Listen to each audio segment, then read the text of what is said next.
Yo, Bakayalo, Kono Yalo, et oui, on se retrouve pour l'épisode 2 de One Piece Live Action, effectivement regardable sur Netflix, donc si tu ne l'as pas vu, je vais spoiler comme un bâtard, va le regarder d'abord sur Netflix et après tu reviens. Mais avant de commencer, évidemment, instant auto-promo, mais oui, Wolfus, mon manga qui sortira gratuitement sur Manga Draft le 31 octobre, sois prêt parce que je vais te montrer directement mon manga, mais bref, on est là pour parler de One Piece, voilà, le live action, épisode 2, j'enchaîne, je continue, donc petite review. Là, on va parler de Baggy, qui est incroyable, qui est à la fois terrifiant et à la fois ridicule, extrêmement bien fait. Donc moi j'ai kiffé, cet épisode est incroyable. Là pour l'instant c'est un sans faute au niveau du live action. Bon, il y a quelques petites erreurs évidemment que je vais pinailler, des petits trucs qui m'ont vite fait sortir, mais c'est rien du tout. Notamment j'avais dit que voilà, Luffy quand il était petit, ils ont pris un petit acteur Renoir. C'est vrai que avec le bronzage, tu peux te dire peut-être que c'est pas un Renoir, mais en y faisant attention, si c'est quand même un petit métissé Renoir. Là on voit carrément l'équipage de Shanks. Qu'est-ce qui se passe? Pourquoi il y a que des Renois dans l'équipage? J'ai envie de dire Yasop, bon Yasop c'est normal, c'est le père de Usopp, ok, mais Lucky Roux, puis il y avait un autre là, pourquoi c'est tous des Renois en fait? Il n'y a que Ben Beckman et c'est le seul acteur qui a été mal choisi en tant que blanc, mais voilà, j'ai envie de dire le choix des acteurs est excellent pour tous les autres, mais là, pour ceux-là, je sais pas ce qui se passe. Alors du coup, pour les moindres petits détails, voilà, je fais la petite réflexion, mais sinon c'est super. J'ai envie de dire, avec un Garp très bien choisi, qui est là en train d'inspecter au niveau de la marine, qui a une petite discussion avec Kobe, et direct tu vois le parallélisme entre voilà, le futur héros et l'ancien héros. Donc nous on est des fans, on sait ce qui va se passer, donc oui c'est très bien fait. Quand tu es fan de One Piece et que tu connais déjà la suite, ça se regarde très bien en fait. Donc t'as pas mal de petits clins d'œil, tu dis les bâtards, ceux qui n'ont pas vu vont kiffer, mais t'es bien parce que finalement, tu es bien plongé dans l'histoire, c'est super bien raconté, tu es super bien mis tout est bien mis en scène, et puis avec la musique, tu vois, moi, j'ai eu la petite larme aux yeux quand Luffy et Shanks, ils se sont séparés à la fin.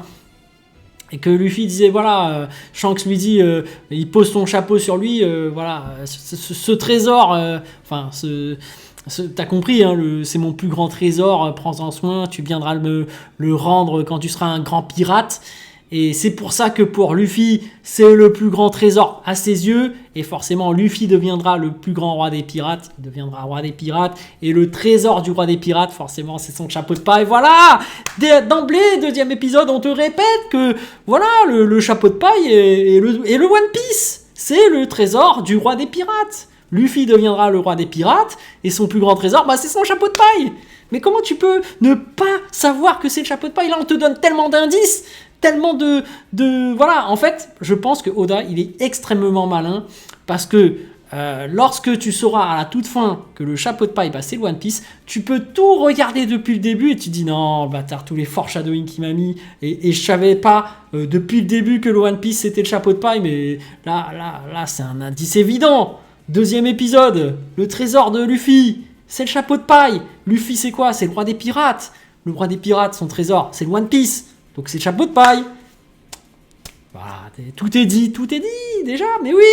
Mais tu vas me dire, non, mais en fait, c'est pas ça, on verra à la fin. Et puis tu reviendras au tout début, tu regarderas tous les épisodes, tu vas te dire, mais oui, mais effectivement, il arrête pas de me donner plein d'indices comme ça. Et enfin bref, en vrai, c'est une théorie, évidemment, j'aime bien abuser de cette théorie.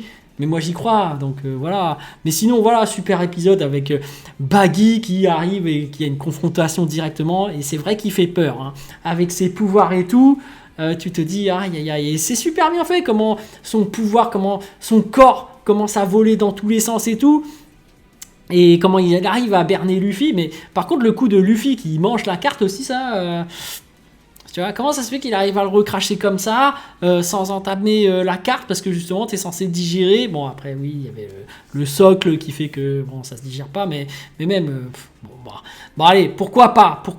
On est dans un spectacle de magie. En général, dans les spectacles de magie, il y a toujours quelqu'un qui met une épée énorme à l'intérieur du corps. Petit parallélisme, justement, parce qu'ils sont dans le chapiteau. Au final... c'est Baggy qui était censé faire le spectacle de magie et au final c'est Luffy qui le fait avec finalement la carte. J'ai trouvé ça sympa, j'ai trouvé ça très bien fait. En plus t'es dans une certaine ambiance sous un chapiteau avec d'autres monstres et tout, et finalement, ça fait aussi un peu, tu sais, comme les émissions de télé, là. Quand t'as des mecs qui disent c'est ce moment-là où il faut rire. Et sauf que t'as ce côté humoristique parce que le clown, c'est censé faire rire. Donc Baggy, il est drôle parce qu'à chaque fois, il est décalé. Les gens ne rigolent pas forcément au bon moment. Les gens n'applaudissent pas forcément au bon moment. Et pourquoi, en fait, on apprend que finalement, c'est parce que ceux de la ville ont été capturés. Il a tout saccagé et il les oblige plus ou moins à être à ses ordres. Et tu sens aussi qu'il a aussi cette envie de recruter Luffy et ses acolytes, donc Zoro et Nami, qui finalement vont plutôt bien se serrer les coudes malgré la mésentente parfois entre eux. Parce que tu vois que c'est pas la cohésion, c'est pas les meilleurs amis du monde, voilà. Mais finalement, ils arrivent à coopérer et c'est assez impressionnant. Pourtant, tu vois bien que Zoro aussi, il a trop la classe. Et même Nami, moi, voilà, je trouve qu'elle est très très belle. Voilà, elle est magnifique. Elle joue aussi très bien son rôle. Mais c'est vrai que c'est un autre rôle qui est totalement différent. Tu vois, elle est navigatrice. Et tu vois qu'il y a quand même une méfiance quand même de Zoro envers Nami. Parce que quand elle essaie de se libérer, Zoro lui dit c'est quoi ton plan et tout. Et elle a dit ça. Et Zoro lui dit non mais toi t'es une voleuse, faut pas te faire confiance. Et elle a dit et toi t'es un chasseur de primes, faut pas te faire confiance. Tu fais ça pour des piécettes. Tu vois, pour quelques pièces d'or. Et finalement, Zoro n'a pas forcément tort. Et Nami, voilà, finalement, à la fin de l'épisode, elle prépare un truc, elle est en communication avec quelqu'un. Alors, est-ce que c'est pour Arlong? Est-ce qu'elle est encore sous les ordres d'Arlong? Et voilà, on va en découvrir plus. Mais cet épisode était très bien parce que ça t'immerge vraiment dans le monde de One Piece. Tu vois vraiment le lore. Tu vois d'ailleurs Luffy, on te représente pour ceux qui ne connaissent pas One Piece que comme il a mangé un fruit du démon, bah, il est affecté par l'eau de mer. Et que finalement, quand il est sous l'eau de mer, bah, il ne peut pas nager. Du coup, c'est son point faible. Il ne peut plus utiliser ses pouvoirs.